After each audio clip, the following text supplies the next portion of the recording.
Shalom and welcome to 2 minutes of Torah. This year's entitled Halachot of Arava. Out of the 4 minim in the Arava minim, this is really the most basic, the easiest one to understand. An Arava, one has to make sure that it is an Arava, which of course if it comes packaged with hashgacha on it, you know it's an Arava.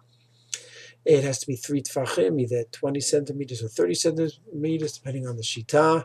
You want the branch, the 3 tfachim, covered with the leaves. It doesn't mean like the hadassim, where some say that you want the whole branch covered with the hadassim. That's not realistic by the Arava, but what you want is however many leaves were there, you want them all to be there. If there were 10 leaves along the 3 tfachim, then you want all 10 to be there. What if some fall off, which happens?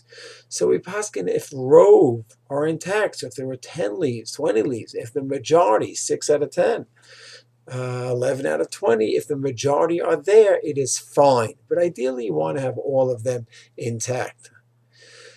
The one area that's more machmir than hadassim is niktam rosho. If the top is cut off, then it is pasul. It is no good at all. This is more machmir by hadassim. By hadassim, the top is cut off. The poskim say that since the leaves usually cover the top, so it won't be noticeable, and therefore niktam roshim is not a factor according to most poskim by hadas, but by Arava it is. So you cannot be cut off. There are those that like the Aravos where a leaf actually grows out of the top of the branch, so then you see clearly it is not cut off.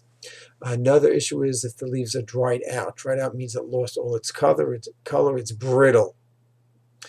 So if that happens, it is also pasul as well. So you want is a nice branch, at least 3 tfachim long. You want all the leaves on the branch intact.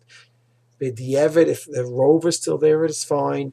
You want to make sure there's no niktam rosha, the top of it is not cut off, and you want the leaves to be fresh. Usually, it's not that realistic to have one set of aravos through the whole chag, and therefore we should be prepared to bring some money to shul and to buy some in the middle of the chag once or twice to change over so we can have nice, fresh aravot with all of the leaves intact through the chag.